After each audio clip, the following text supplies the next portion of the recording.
Lisa, en ce moment, tu as vu, il fait chaud. Oui. Quel conseil tu pourrais donner aux employeurs pour qu'ils veillent à la santé et à la sécurité des salariés? Alors, c'est une très bonne question, Julie, parce que justement, il n'y a pas moins que la semaine dernière, l'inspection du travail a fait énormément de contrôles pour justement voir si la santé et sécurité des salariés étaient bien respectées par les employeurs.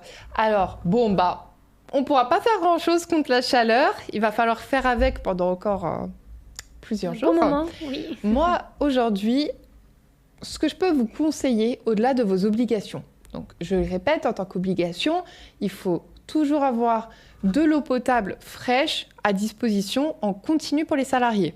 Ça peut être une fontaine à eau ou bien des bouteilles d'eau. Mais dans ce cas-là, il faut un frigo qui va avec. On ne peut pas juste donner des bouteilles tièdes, il faut qu'elles soient fraîches.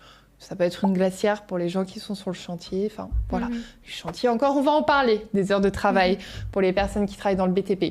Il y a peut-être des employeurs qui vont la reconnaître, cette affiche. C'est l'INRS, donc l'Institut national de recherche et de sécurité pour la prévention des accidents de travail et des maladies professionnelles. Ils proposent 2 affichages. Elles ne sont pas du tout obligatoires. Moi, je conseille quand même de les imprimer en couleur et de les afficher en salle de pause. Donc là, pour le coup, il y a marqué « Au travail, quand il fait chaud, je pense à boire de l'eau, même si je n'ai pas soif ».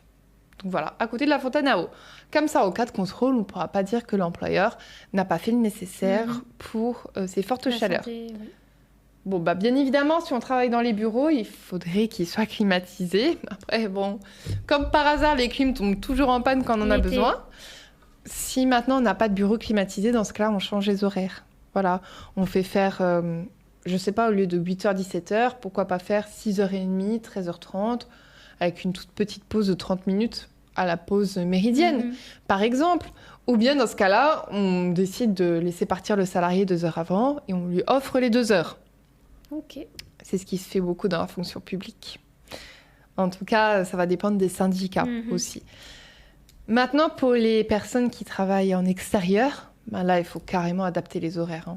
Oui, il faut les avancer. Soit on essaye de les mettre sur d'autres projets, d'autres chantiers où ils seront à l'abri du soleil, mais clairement, on ne fait pas bosser quelqu'un à midi sous canicule. Degrés. Non, mais ça va pas. Alors là, si on veut vraiment avoir un accident de travail, là, oui. Il y a une personne qui est morte il y a 2-3 semaines, je ne sais pas si tu avais vu. Ah non, j'ai pas fait attention. Ah oui? Qui était sur les toits, il est décédé. Voilà. Ah mais la chaleur, c'est irréversible. Et tu sais quoi? La plupart du temps, les accidents de travail, les malaises ou les décès liés à la chaleur, ça arrive d'un coup. C'est brutal. Brutal. La personne a beau être en pleine forme, bonne santé, la personne est jeune, elle est forte, elle mange bien, bonne condition physique, ça ne veut rien dire. Comme ça, elle peut tomber comme une mouche. Hors du travail aussi, ça peut être chez toi, etc. Donc non, il faut faire très attention avec ça. De toute manière, l'inspection du travail est sur le qui-vive en ce moment. On l'a vu, il y a des chiffres qui sont sortis. Attends, si tu veux, je te les communique, ces chiffres-là. Donc c'est Légisocial qui a sorti les chiffres. La semaine dernière, 102 mises en demeure. D'accord. 102 mises en demeure pour, tu sais combien de contrôles? 1645. 1645 contrôles ces derniers jours. À cause de la canicule. Alors, pourquoi ça ne tomberait pas sur votre entreprise? C'est toujours les autres. Eh ben non. Surtout si vous êtes une entreprise un petit peu à risque. C'est-à-dire une entreprise dans le BTP, dans le ménage. Mais j'ai envie de dire même les bureaux. Même un institut. Demain, un institut de santé, un institut de beauté qui n'a pas la clim. Bon, déjà, au-delà de perdre ses clients, il va aussi perdre ses salariés. Bien sûr. Donc eux, en tout cas, les mesures obligatoires qui ont été sorties via un décret du 27 mai 2025, c'est des températures adaptées dans les locaux fermés, les aménagements des postes de travail en extérieur.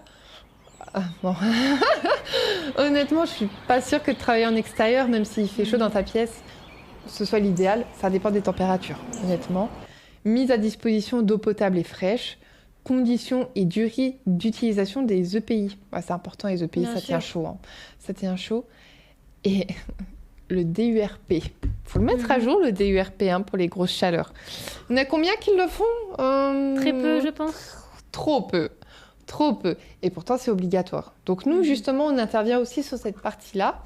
On intervient sur le DURP à partir de 3 000 € pour le mettre à jour c'est très important.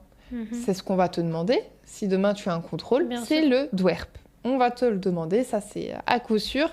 Donc c'est important qu'il soit bien mis à jour. Il y a tout le temps quelque chose à rajouter. Mhm. Et c'est pas facile. Tu as plutôt intérêt à t'y connaître ou à léguer ça à un organisme comme nous, Ok. parce que c'est pas facile, c'est très compliqué. Donc voilà. Eh bien, merci beaucoup, Lisa, pour toutes De ces rien. réponses.